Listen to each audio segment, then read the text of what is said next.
welcome everyone to Sport Tech Daily's episode with Gustav, who's a cricketing analyst from over in South Africa. Thanks for coming on, firstly. Thank you very much for having me on. No worries at all. Look, as always, we'll get started off with yourself. So can you tell us a bit more about your background? Sure. Well, my current career is I'm essentially an academic by trade. I head up a small academic unit at Stellenbosch University here in South Africa called the Centre for Sport Leadership, and it's positioned within the sports office at Stellenbosch University. I have a PhD in history with a research focus on mostly the intersection between politics and sport, historically in the case of South Africa. Originally, I obtained a mathematics degree, and my career trajectory has always included sport. So my first job was in a commercial sports setting, which was one of Stellenbosch University's spin-off companies, the Sport Performance Institute. At the time, that was around 2007. I was involved with them for about 5 years, where they set about trying to commercialize some of the university's sports assets by getting professional teams to train there. So that was kind of my first exposure to the sports environment. After that, I transitioned into academia formally when I took on my PhD in around 2012. And since then, I've kind of followed a more traditional academic pathway to get me where I am now. But obviously, the cricket analytical stuff is something that's developed on the side. Yeah, awesome. So how did you, first come up with 12th Man Analytics? Well, yeah. So at the moment, 12th Man Analytics is a small data consultancy that I co-founded with my colleague Sean Reeder, who's a South African based in the Netherlands. And how it came about was essentially it started out on social media. I started a sort of as a hobby, a small podcast where I looked at cricketing prospects in South Africa, young players sort of below the surface in the sort of deeper parts of the domestic system. And I tried to take a slightly more quantitative look at them, trying to assess them. It was a little bit done on the sort of the American model, where prospect analysis is so excellent, especially I'm talking about baseball specifically. Yeah. And so I started out as sort of a small little one-man band podcast, and then Sean sort of got all of that on social media and contacted me and initially started providing some data for the podcast, so I could use some of that in a more structured way. To talk about these players. And then things went from there. We were then at one stage contacted by the head of the selectors at the Knights franchise, which is sort of the central region in South Africa. And so for one season, we sort of started helping them on essentially a pro bono basis, not in a formalized sort of company structure or consulting structure, but it was kind of our first into the sort of cricket environment. And we did that for one season. That was the 2018-19 season. So it's quite recent, 2 domestic seasons ago. And things sort of went from there. After the season, we then got an opportunity to interact with the Dolphins on the East Coast in South Africa from the KwaZulu-Natal region. And we had a more formal arrangement with them. Essentially, we approached the T20 teams in South Africa. So you're obviously aware of them, Mzansi Super League, which is like South Africa's version of the Big Bash. That was going into its second season last year in 2019. So sort of halfway through the year in the cricketing off season, we started approaching the various T20 teams. The Knights at that stage did not have a T20 team in this competition, and we were quite keen to get into the T20 space. Due to the growth potential there. Yeah. And so the Dolphins was the one team that got back to us actually, and we started having a discussion with them. Sorry, and then the relationship grew from there. So we helped them in this previous domestic season now, and the Durban Heat, which is the T20 team based there, is essentially managed by the same management group that manages KwaZulu-Natal cricket or Dolphins cricket. And so we have sort of an umbrella relationship with them where we help them with player analysis, decision making, etc. And that's where we are now. And so as part of that process, Sean and myself then decided to actually formalize the consultancy into 12th Man Analytics. That was just a name which we sort of organically came up with. We thought that people always talk about the crowd being the 12th man, but we think, well, in a cricketing context, hopefully the sort of data analysis that we provide can also somehow be a 12th man and put teams maybe a little bit over the edge in terms of the competition. So that's where we are at this point. Yeah. Excellent. All right. And does your work in academia, I guess, does that assist you with this at all? Is it related to sport still, or what are you involved with over there? I mean, at the moment, as I said, I head up the Center for Sport Leadership. So that's a small academic unit that basically looks at providing leadership opportunities to student athletes in sport at Stellenbosch University. So that's the one arm. And the other arm is a research arm, which is where we're trying to be a thought leader on key issues in South African sport. So that relates more to social issues. At this point, my own research, as I said, has focused up to this point in terms of the history of sports and politics in this complex historical pathway that South Africa is still on, essentially. So at the moment, it hasn't directly, my academic work hasn't directly played into the 12-man analytics work. Yeah. I'm actually looking to do some more formal research in the data space, or at least start getting people involved, other younger researchers that want to go into that space. I think there's a lot of room for good work to be done in the South African space, particularly within cricket, but obviously an area like football I think also has a lot of potential. I mean, with the South African economy essentially really struggling, some of the codes are also under a lot of pressure, like rugby and cricket, for example, or two of them. My perception, at least, is that football is on a more firm financial footing at this point. So I think there's room potentially for teams to start spending in that area. But I'm not really aware of anything analytically being done as it is currently in Europe, in terms of looking at expected goals and things like that. So that's kind of that space. But I mean, I'm obviously focusing on the cricket at this point, having been a cricket fan essentially all my life, and also having a huge interest in baseball in America. So, the way we kind of approach the analysis is some of that is informed by my following of Major League Baseball.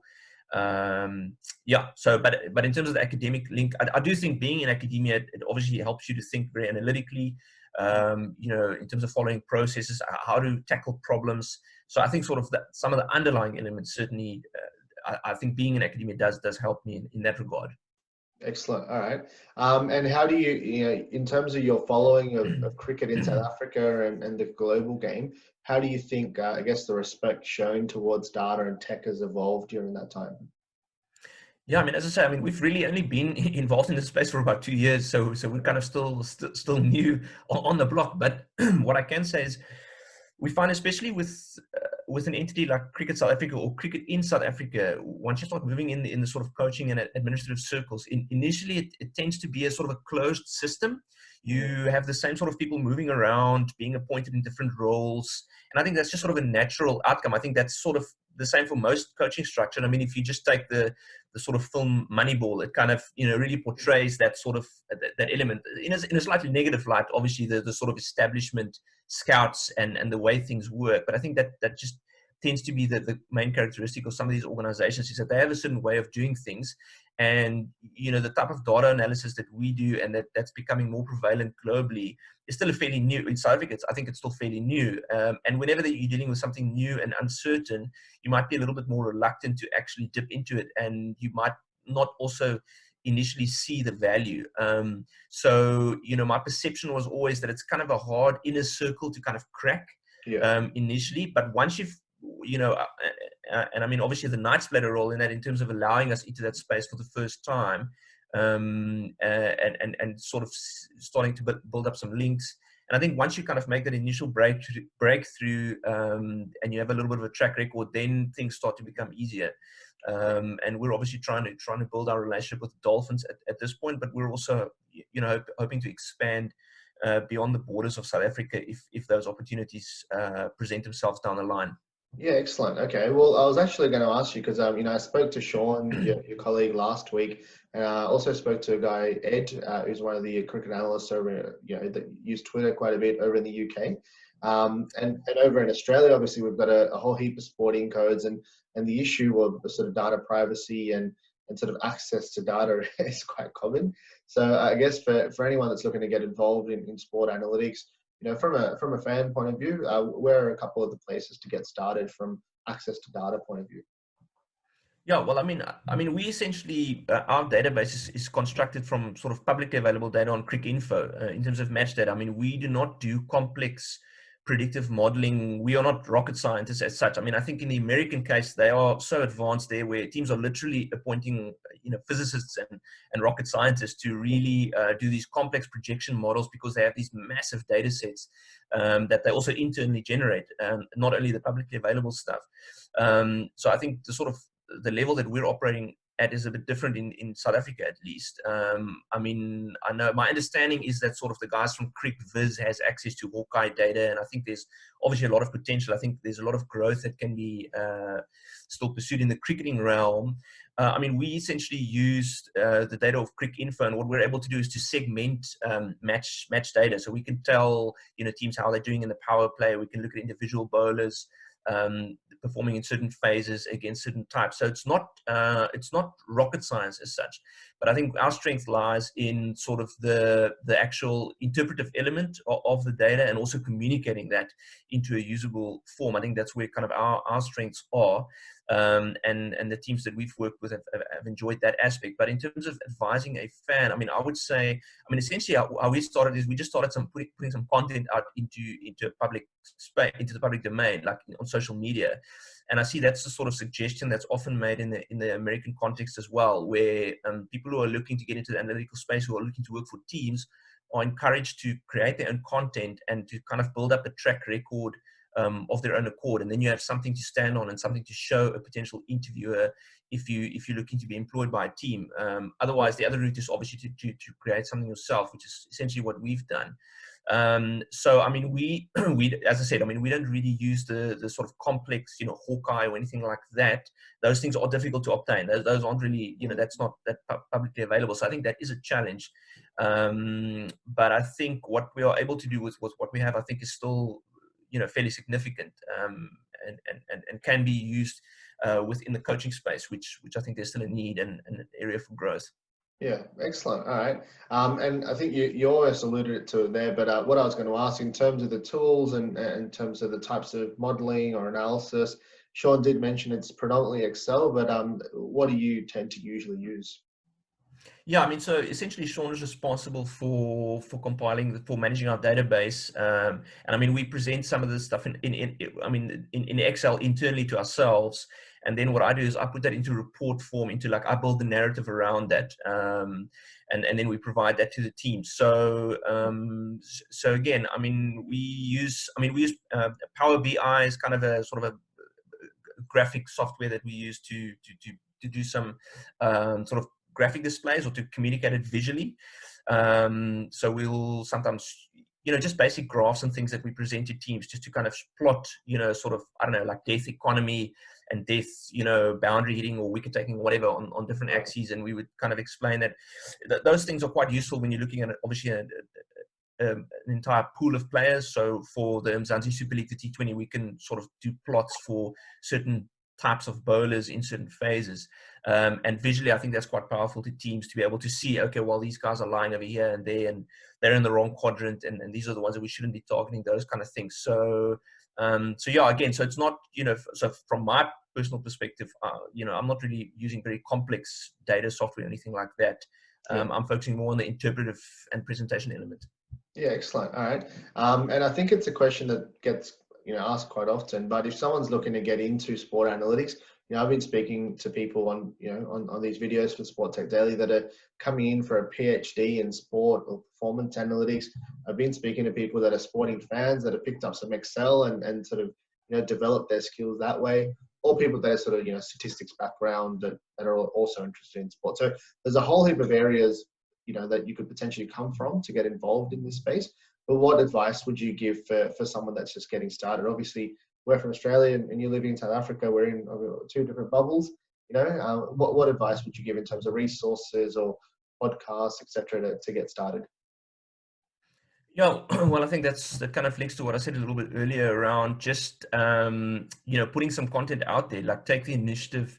If you have an idea, if you have something to pursue, I mean, usually the first starting point is you have to be passionate about it. But I mean, I think people that want to move into the analytics space, that usually is the case. So kind of follow that passion and try and create some of your own content, whatever, whichever way you're more comfortable with or whatever fits your skill set, whether that's a podcast or whether that's just writing sort of short concise analytical articles on a website. I mean, the tools are really out there. I mean, over the last sort of 10, 15 years, it's so easy to kind of start your own website. You know, there's a lot of sort of free software out there. So there's really no barrier to entry, I think, at least initially, in terms of getting content out on social media. And then you use social media to kind of amplify that, and take it from there. I mean, that's essentially the route that we've taken. I think one has to take ownership of your own sort of pathway, because, as I said, you know, teams or organizations still tend to be a little bit reluctant, or you have to kind of prod them to make that sort of breakthrough. It's unlikely that it's just going to sort of, you know, fall from the sky. And you have to sort of show that you can differentiate yourself from other people in the space, and try and play your own strengths. So yeah, I think that's what my basic advice would be. Yeah, excellent.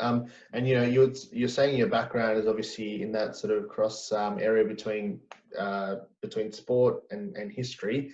What do you think about the state of cricket in South Africa at the moment? Yeah, well, I mean, I think the first word that comes to mind is transition. So we've obviously had a couple of really high level players that have retired, or at least are not available. So someone like AB de Villiers, who, you know, we'll have to see what happens with the COVID-19 situation. But I mean, with the T20 World Cup scheduled later this year, the question was sort of, is he going to come out of retirement to kind of help out? But that would be sort of a patchwork solution, you know, to just a high profile short term tournament that you'd want to do as well as possible. I think we're on a little bit of I mean, we have to try and build going forward. There's a lot of debate around the domestic structure, whether that's effective. I mean, this past domestic season now was the first time that basically all the players were free agents, because originally the plan was to change the domestic structure. We currently have the 6 franchises, obviously. But now with Graham Smith having come on board as South Africa's sort of first director of cricket, sort of someone with a bird's eye view, you know, there's been subsequent discussions and a lot of sort of boardroom shuffles, and it looks like the structure will still remain the same for this next season coming now. So there was a lot of movement within different players. So I think the structure is an issue. Yeah, so I'm sort of partially positive, but I think there's a lot of work to be done to get South Africa out of this hole. I mean, we struggled in the home domestic season.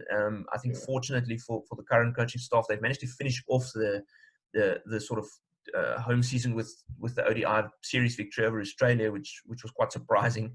But I think it was much needed, because I mean, even the media are very impatient. So you know, and I think there's some elements of the media that even want the current sort of coaching staff. So they're sort of eagerly awaiting for them to fail. I sort of picked that up in a couple of quarters. That's just sort of my interpretation.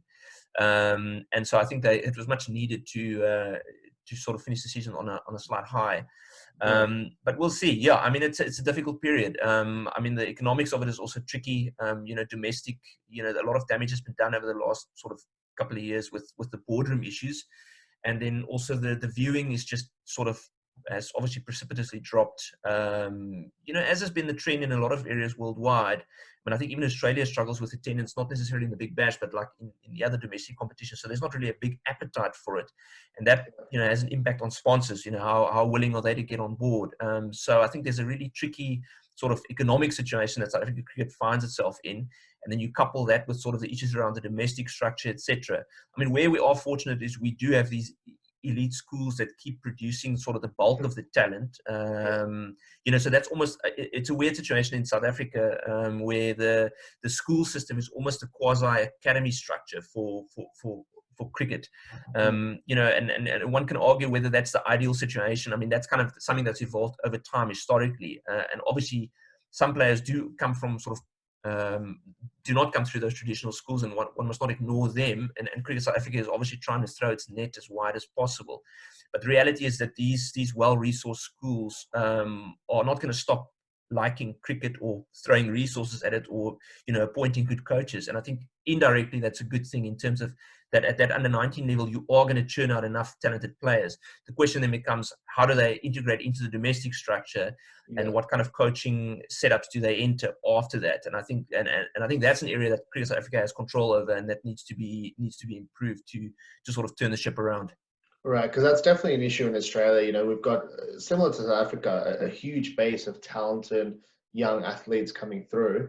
I think in Australia, the big problem is, and I was just reading an article on Twitter about this today, but in terms of the amount of sporting codes that we have. So we've got, Right. obviously we've got cricket, we've got rugby league, rugby union, Australian rules football, A-League football, soccer. So that's five, and that's not, even bothering to think about all the others. So the I guess the dilution of the sporting pool, that's an issue. Is that an issue in South Africa as well? I wouldn't say dilution is necessarily such a big problem. I mean, in South Africa, the three big team sports have traditionally been the well-resourced ones. So that's obviously football, rugby, and cricket. As I said a bit earlier, I think football is because it's got this massive sort of working class support base. I think and there are bigger sponsors that are more keen to be involved in football. They're on a firmer financial footing, even though ironically the South African national team has really, since the early 2000s been sort of just gradually declining, and it's not really on the forefront of this sort of nation building debate. I mean, in the South African case, obviously in the 90s, the sports teams were very much used as a metaphor and a vehicle to try and sort of build this cohesive society, given its divided history. And football was, right on the forefront of that, but it's been kind of noticeable how that's moved to the side. Rugby has been through some up and downs in the last sort of 10 years. It's now on a real high because they've, appointed someone with a real clear vision. Rassie Erasmus is kind of seen as this guru of, having turned around South African rugby. Now, obviously, he has a lot of talented and capable people around him as well. So there's always an issue over how much of an impact is down to just one person. But I mean, the rugby has been been on a real high the last year, having won the World Cup last year. Where cricket is the one that's, it's got the sort of on-field issue where the performance has dropped off. Very disappointing World Cup campaign last year. And it's got the economic challenge.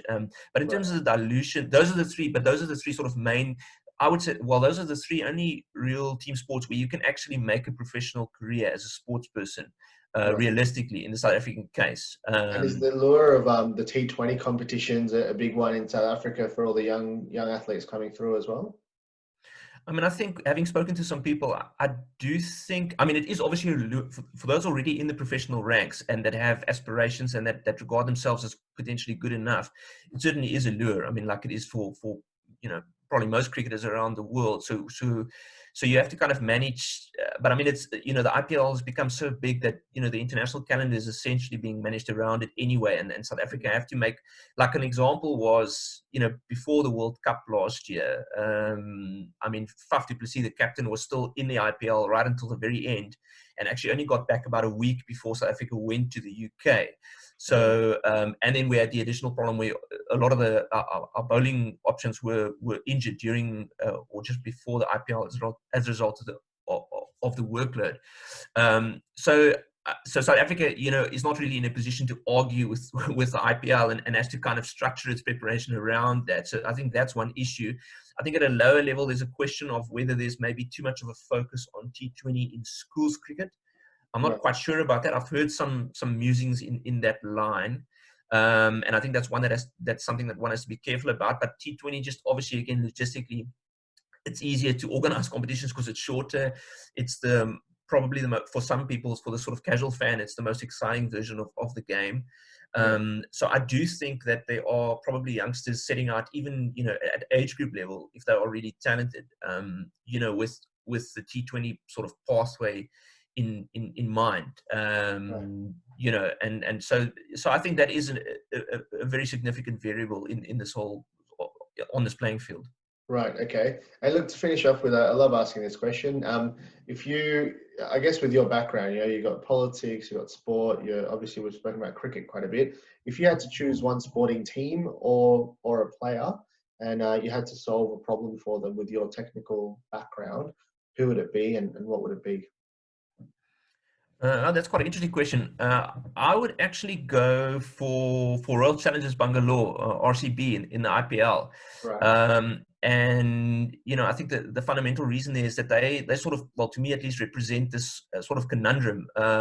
They've had so much high-end star power talent, obviously being led by Virat Kohli, and AB de Villiers has been there for a long time. Previously had Chris Gayle, so they kind of have this perception of having this real this group of high-level impact players, but the results haven't really backed that up. And then sort of the question is, why have they struggled so much in recent years, especially towards the bottom end of the IPL ladder? And I think that's a nice problem to try and solve. And and Sean and myself, interestingly, we're actually planning to release a little bit of sort of publicly available content on our website, where we do a bit of a statistical dive into RCB. The plan was to try and sort of take people through the process of how we would approach a setup, what elements would be analyzed to try and assess where they are at the moment, where they've been historically, and also with an eye on whether they've potentially solved this in the most recent IPL auction. Now, obviously, the status of the IPL is unfortunately up for it's questionable whether this will even go ahead. Yeah. But nonetheless, whether that is the case or not, I think it's still an interesting question to look at, to see whether some of the changes they've made recently would play out in real life. And then one can, if the IPL takes place, we'll kind of get a better sense of that. So yeah, I would probably go for RCB. Yeah, definitely. That's super interesting. I very much look forward to seeing that article. Is that on the website that will come out, or do you? Yeah, it's on 12-Man Analytics. So that's just www.12man-analytics.com. So we're looking to put that out there. Excellent. All right. Well, look, thank you so much for your time, Gustav. Super interesting. Just like the conversation with Sean, really appreciate your time. And we'll definitely stay connected via the site and going forward as well. Yeah, no, thank you very much for having me on. I enjoyed the conversation, and I'm sure we'll be in contact again in future. Excellent. Thanks a lot. All right. Hope you enjoyed this episode. If you'd like to check out more of our content, go to sporttechdaily.com or follow us on social media across Twitter, LinkedIn, Facebook, or Instagram.